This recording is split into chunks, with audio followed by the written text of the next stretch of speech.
देखिए, आप लोग जिस काम के लिए पधारे हैं उसकी थोड़ी मैं आपको दार्शनिक की व्याख्या कर दूं। पीछे तक आवाज आ रही है ना भाई? बिल्कुल पीछे तक आवाज आ रही है? ठीक है।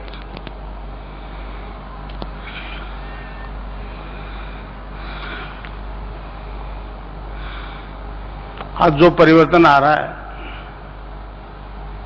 उससे विज्ञान बड़ा हैरान है।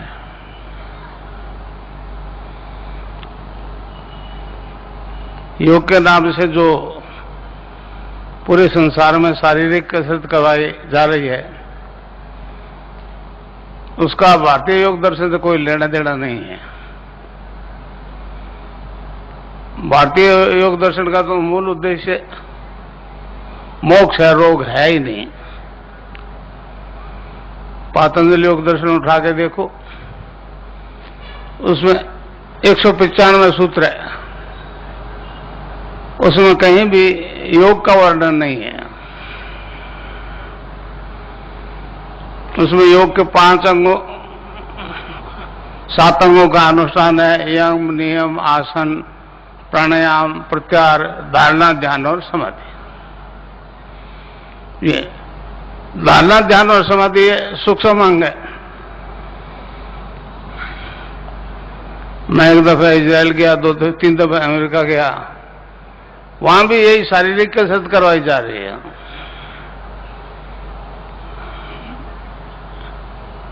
योग बिक रहा है।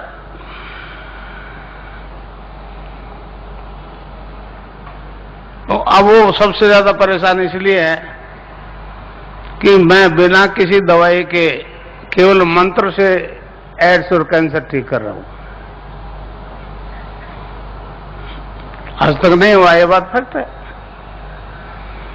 मैं भी आपकी तरह एक गृहस्थी आदमी हूं।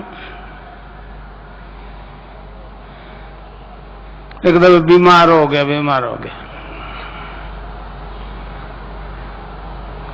मेरे एक मित्र थे, श्री राम जी दुबे।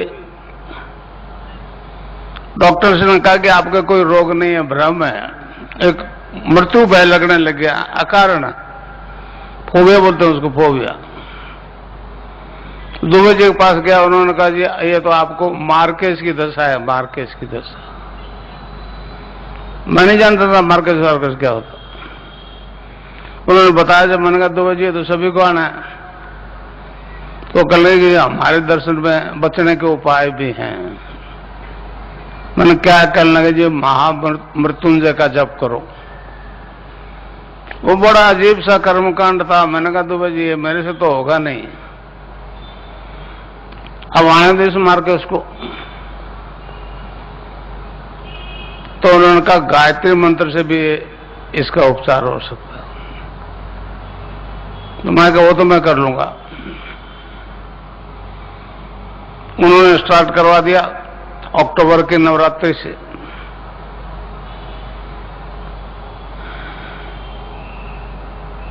'78 की बात है।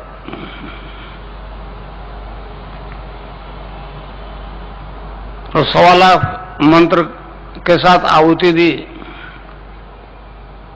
उससे उसकी सिद्धि हो गई। ये शरीर जो है डिवाइन फॉर्म में ट्रांसफॉर्म हो गया। समझा भाई? आज तो उठना नहीं है। 1 जनवरी 79 तो आंख तो खुल गई, ध्यान लग गया। पहली दफा ध्यान लगा। क्या देखता हूं कि इस बॉडी जो है डिवाइन फॉर्म में ट्रांसफॉर्म हो गई।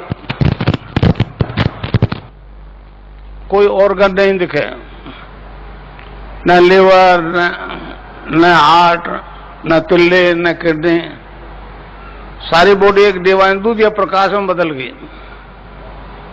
मैंने कहा दिखता तो आंख से है, ये अंदर प्रकाश कैसा?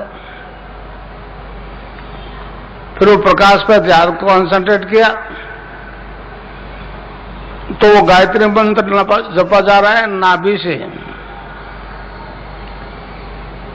बहुत देर तक सुनता रहा। बड़ा आश्चर्य हुआ। ये तो नाम तो नाफिस जब जा रहा, मैंने कंठ से जपा था। मैं उस वक्त रेलवे में नौकरी करता था, हेड क्लर्क था नॉर्दर्न रेलवे में, समझे।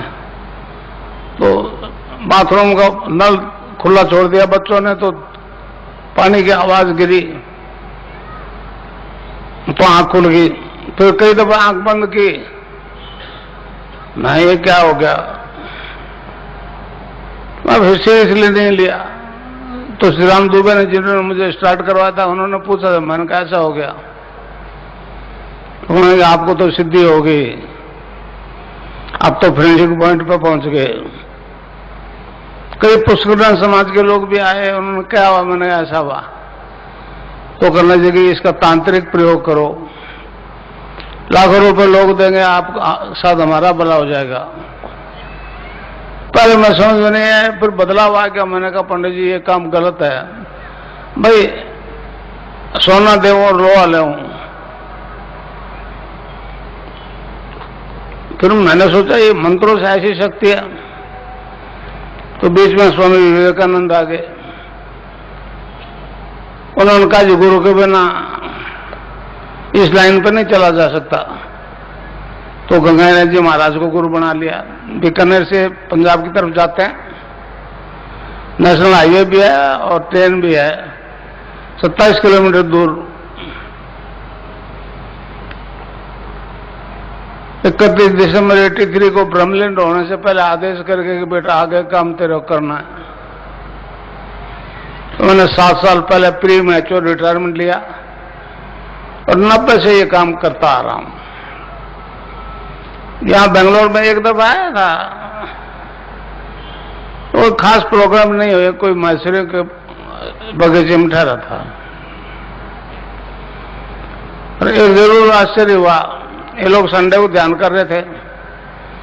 कर्नाटक और महाराष्ट्र के बीच में लातूर में एक भूकंप आया था,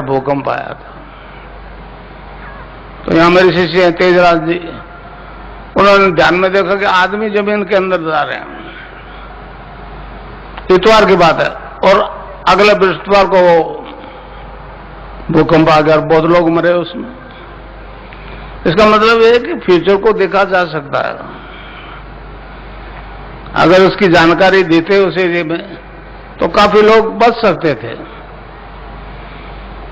तो मुझे बड़ा आश्चर्य हुआ। फिर नाथ जी को